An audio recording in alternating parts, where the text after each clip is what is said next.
Dames en heren, welkom bij Onder Vier Ogen. En vandaag de gast Mieke van Uden, kunstenares. Ook wel bekend als Keramieke. Bekend als organisator van een heel aantal kunstmanifestaties in Geisteren. En bekend onder andere van het project Mieke en Friends.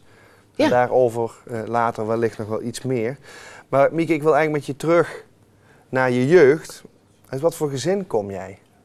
Ik kom uit een heel groot gezin, 8 kinderen. En mijn vader had een transportbedrijf. Waar altijd natuurlijk heel erg veel te doen was. Ook altijd heel veel mensen over de vloer. Heel veel aanloop. En er was altijd een heel bedrijvig gezin, zeg maar. Ja, 8 kinderen. Hoeveelste in de rij was je? De derde. Ja. 4 jongens en 4 meisjes. En ik was de tweede van de meisjes. En hoe zou je jezelf willen omschrijven in die tijd? Wat voor Als kind? Het meest verwende kind van de hele familie. Oh, en waaruit bleek dat? Ja, en dat kwam eigenlijk omdat ik mijn vaders lieveling was. Omdat ik al van jongs af aan heel veel belangstelling had voor auto's en voor alles waar jongens mee bezig waren. Ja. En ja, dat sprak hem eigenlijk wel aan. En ja, het is eigenlijk altijd wel eens een beetje zo gebleven gedurende mijn jeugd. En hoe uitte zich dat, die jongensdingen? Ja, voetballen. Ik had nooit vriendinnen, ik speelde nooit met poppen. Het heeft er ook toe geleid dat ik op een gegeven moment, toen ik 11, 12 was, ja, eigenlijk toch maar naar een internaat moest, naar een kostschool. Want die jongensstreken moesten er toch eigenlijk wel vanaf. Maar ja, ik was ook 11 jaar en toen reed ik al in een grote vrachtwagen. Mijn vader had mij geleerd hoe ik daarin moest rijden. En dat vond ik natuurlijk allemaal prachtig. Dus kleine Mieke van 11, die zat achter het stuur. Ja. En waar reed je naartoe? Of reed je alleen over het erf? Of nee, mijn vader had een heel grote zandplak waar zand gegonnen werd. Wit zand, wat voor ijzergieterijen was. En, en als we dan op die kleine stille weggetjes waren, dan mocht ik daar wel rijden. Maar daar heeft hij ook een keer heel erg veel profijt van gehad. Want ja, ik wil je het toch even vertellen. Op een gegeven moment is er brand uitgebroken bij ons. Ja. En wij lagen allemaal in bed. En er was brand. En wij zijn het bed uitgeroepen door de buren en naar beneden. En mijn vader en mijn oudste broer en ik. En toen was ik ook pas 11, 12. Ja. Toen heb ik een grote vrachtwagen achteruit uit de garage gereden om die te redden van de brand. Dus ja, dat was natuurlijk echt een heldendaad. Ja, mijn vader sensationeel. Was trots als een aap, ja. Je bent ook zelfs Zuid-Nederlands kampioen skelteren geweest, klopt dat? Ja, dat klopt. Ook op aandringen van mijn vader, want die vond het allemaal prachtig. Die had ook het liefste gehad dat ik...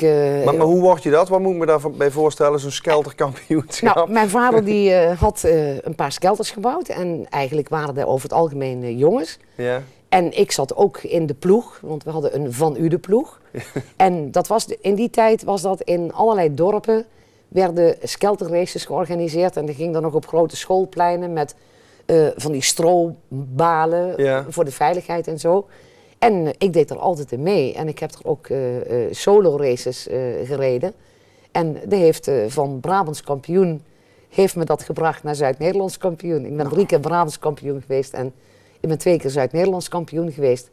En dat was natuurlijk helemaal kicken. Je zei net ook dat je die jonge streken die moesten eruit. Je hebt bij de nonnen gezeten.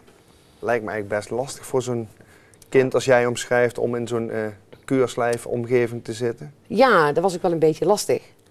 En dat was in Oorschot bij de nonnen. En ik ben er overigens ook na 1,5 jaar hebben ze mij naar huis gestuurd. Want toen had ik met een jongen staan te praten, een zoon van ook een transporteur die in Oorschot woonde. Ja. En ik had een leraar, dat was de eerste leraar die er kwam. En die kwam op de brommer van Beek en Donk naar Oorschot toe. En dat was weer een kennis van mijn ouders. Dus ik was intern en ik ging 's morgens naar de klas waar die man kwam. En die zat daar met zijn koude voeten en zijn koude handen. En die ben ik een kopje koffie gaan brengen en zijn handen droog staan wrijven en warm. Totdat er een non zag dat ik dat aan het doen was. Dus dat was 1 grote schande. En toen ben ik onmiddellijk ook van de school afgestuurd.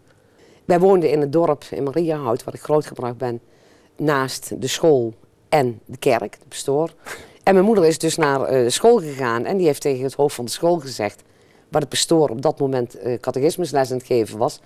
Nou, die kwam daar huilend binnen dat ze een telefoontje gekregen had dat ik van school gestuurd werd.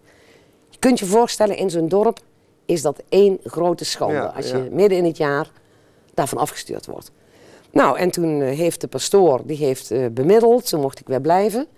Maar toen moest ik mijn excuses aanbieden aan de pastoor van Mariahout. En toen zei ik, nou dat doe ik niet, want die heb ik niks gedaan. Nou, dat is nog een hele rel geworden. Uiteindelijk ben ik mogen blijven.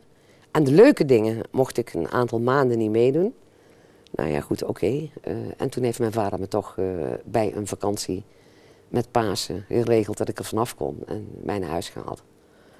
Nou, toen ben ik naar een andere school gegaan. En uiteindelijk is het toch goed gekomen? Het is allemaal goed gekomen. Gelukkig. Maar toch nog even terug, hoe is het dan gekomen dat je uiteindelijk hier bekend bent geworden als kunstenares? Want dat is dus op latere leeftijd Dat klopt, dat is op latere leeftijd gebeurd. Ik zat in de reclamewereld en ik heb in mijn leven ik heb zelf geen kinderen. En ik heb er toen samen met mijn partner heel bewust voor gekozen om op een gegeven moment pleegkinderen in huis te gaan nemen. Omdat we de ruimte hadden hier, in mijn hart. Maar we hadden ook de ruimte in de boerderij. Ja. Want wij woonden toen in Grubbevorst. Nou, toen hebben we 2 pleegkinderen in huis genomen, wat een hele prima tijd geweest is. Als ik jong was, zou ik het weer overdoen, terwijl ik er nou een boek over zou kunnen schrijven. Want dat is niet echt allemaal gemakkelijk geweest. En met de jongste is het op een gegeven moment fout gelopen. En ik was bereid om A te zeggen, B te zeggen, C te zeggen. En ik heb het gewoon niet gered. Dus na 7 jaar is dat toch fout gelopen. Mm-hmm. En toen heeft een vriendin van mij gezegd, Mieke, jij moet niet 's middags al aan een glaas sherry gaan zitten en 2 pakjes sigaretten op een dag roken. Je moet met mij gaan kleien. En toen ben ik met haar naar een cursus kleien gegaan. Breek me de bek niet open. Ik nam een vlaai mee en koffie en ik was daar gewoon de lolbroek 1 avond in de week.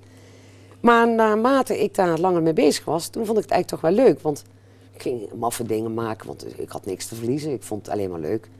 En ik moet zeggen, daar ben ik er eigenlijk nog altijd heel dankbaar voor. Want toen heb ik toch, ze zeggen wel eens ooit, als mensen in de put zitten, dan moet je terug met je poten in de aarde. En ik heb dus inderdaad die kleibeet gepakt. Ja, je hebt letterlijk bij je met die poten terug de aarde ingegaan. Absoluut, ja. Maar de aanleiding is heel verdrietig dus. Dat was heel verdrietig, maar dit is wel iets waar ik nou op terug kan kijken. Want ik zit het nou heel gemakkelijk te vertellen, maar het heeft jaren geduurd voordat ik erover kon praten. Want als ik erover begon te vertellen, dan liepen de tranen over mijn gezicht. En ik heb hem plek weten te geven. En ik kijk daar nou op terug. Er is iets geweest wat misschien wel zo heeft moeten zijn. Ja. Dit is iets heel moois wat ik daaraan overgehouden heb. Terwijl ik met liefde die jaren voor die kinderen gezorgd heb. En het maken van die kunstwerken, heeft jou dat hierbij ook geholpen dan? Ja, ook. En ik ben een mensenmens. Ik bedoel, met mensen omgaan. En ja, dat vind ik altijd fantastisch. Fijn dat je dat nu wel kan vertellen dan. Ja, dat vind ik ook, maar ik wil er eigenlijk geen emotioneel verhaal van maken. Nou, laten we dat dan ook niet doen. Nee, maar het is wel even, dat is de aanleiding dus geweest dat ik met keramiek begonnen ben in 1984. En het is uitgegroeid naar iets heel erg moois. En vanaf 1989 heb ik mijn eigen atelier opgezet en ja, dat heb ik nou nog steeds. Ja. Maar wat is kunst voor jou? Beleving, passie. En ik vind zelf, kijk, mensen zeggen van ja, je bent kunstenaar. Ik zal er nooit van mezelf zeggen, want ik ken veel groter, echt in mijn omgeving ook mensen die ik met recht kunstenaar noem. Ja. Ik omschrijf mezelf meestal als ik ben een goede keramiste. Ik weet heel veel van de techniek. En ik ben ook bereid om mee te denken met mensen om iets moois te maken waar jij blij van wordt. Dus dat is iets anders als scheppen. Ik bedoel, ik hoef niet per se verdrietig te zijn om een beeld te creëren. En ik ga gewoon iedere morgen mijn atelier in. Ik ga gewoon iedere morgen om 9 uur sta ik in mijn atelier en dan ga ik beginnen. En als ik geen inspiratie heb, dan ga ik dingen doen die ook moeten gebeuren. Ja. Maar gelukkig heb je vaak wel inspiratie, want je hebt prachtig werk gemaakt. Ja, dat klopt. Dankjewel. Maar jouw kunst heeft jou ook gebracht naar je huidige man of je huidige partner, Chris. Ja. Hoe is dat gegaan? Ja, dat is een verhaal apart natuurlijk. Nou, vertel. Nou, na bijna 30 jaar huwelijk was ik gescheiden en ik had een expositie in Den Haag. Trouwens wel leuk om even te vertellen na de kroning, want ik had op de Dennenweg, bij de Haagse Kunstring, had ik een expositie waar een schilderes was die schilderijen had van Willem-Alexander. Ja. En ik stond daar met mijn beelden. Nou, en tegelijkertijd was er in Den Haag een expositie van keramisten die aangesloten waren bij de Nederlandse vakgroep voor keramisten. Waar ik ook lid van was. Nou, en mijn man, mijn huidige man, die werkte bij het ministerie van Economische Zaken. En die liep daar. En, en toen zei ik tegen mijn vriendin, ik heb gezegd dat ik nooit een kerel meer wilde, maar nou, daar wil ik wel een doodzonde voor begaan. Jeetje. Nou, en toen begon zij te lachen. En toen zei ze, nou moet je hier blijven. Want die man is er net hier geweest en die komt terug voor een beeld. En die heeft bij mij een beeld gekocht. En een half uur later kwam hij terug. En toen kwam hij nog een beeld kopen voor een van zijn medewerkers die afscheid nam. Ja. Ja, en zo is het begonnen. En dit is de gelukkigste tijd van mijn leven. Je straalt ook helemaal. Hey, dank je wel. Ja, leuk om te zien. Vorige uitzending zat Patrick van den Broek hier. Ja. En Patrick van den Broek heeft voor jou de zogenaamde doorgeefvraag. En ik stel voor dat we daar even naar gaan kijken wat die vraag is. En ik ben erg benieuwd naar je antwoord. Het heeft zeker met auto's te maken, of niet? We zullen eens gaan kijken. Ja, Mieke, ontzettend leuk dat ik aan jou de vraag mag stellen. Wij hebben elkaar leren kennen. Toen was ik voorzitter van de Dorpsraad in Oerlo. En we waren op zoek naar een kunstwerk om het millennium daarmee te vereeuwigen. En jij was de kunstenares die bij ons in het dorp het kunstwerk mocht gaan maken. Dat was jouw eerste kunst in de openbare ruimte. Dus voor jou was het ook heel erg bijzonder. En daar hebben wij elkaar leren kennen. En dus eigenlijk vanuit het werk of zo een hele leuke relatie geweest. En ik was vandaag nog eens op mijn werkkamer aan het kijken en zag ik een boek staan. En dat boek daar staat op de rug Mieke and Friends. En dat is ook mijn vraag aan jou. Wanneer komt er weer een Mieke and Friends? Dus een nieuwe expositie, een nieuw thema, maar dan een nieuw jasje.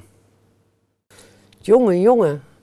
Nou, dat is geen makkelijke vraag, moet ik je zeggen, Patrick. Nou, ik ben daar 3 jaar heel erg intensief mee bezig geweest. En daar kan ik nou wel even emotioneel van worden. Ik merk ook dat ik er bijna word. Ja. Dat heeft me heel erg veel energie gekost. Ik heb er met heel erg veel liefde gedaan. Ik heb dat ook niet alleen gekund. Ik heb, toen ik eraan begon, aan Chris gevraagd, gaan we ervoor of gaan we er niet voor? Want jij moet er ook voor gaan, want anders kan ik er niet. Ja. En ik ben ervoor gegaan 3 jaar. En ik moet zeggen, ik heb het fantastisch afgesloten. Maar dat heeft er ook voor gezorgd dat ik mijn eigen werk eigenlijk, toch een beetje... Ik had er gewoon niet meer de inspiratie voor op dat moment. Want als ik ergens voor ga, dan ga ik er ook voor de volle 100%. Ja. En die heeft me heel erg veel inspanning gekost om dat tot een goed einde te brengen. Dus ik ga niet meteen zeggen, ja, daar ga ik nog een keer dus even terug naar die vraag.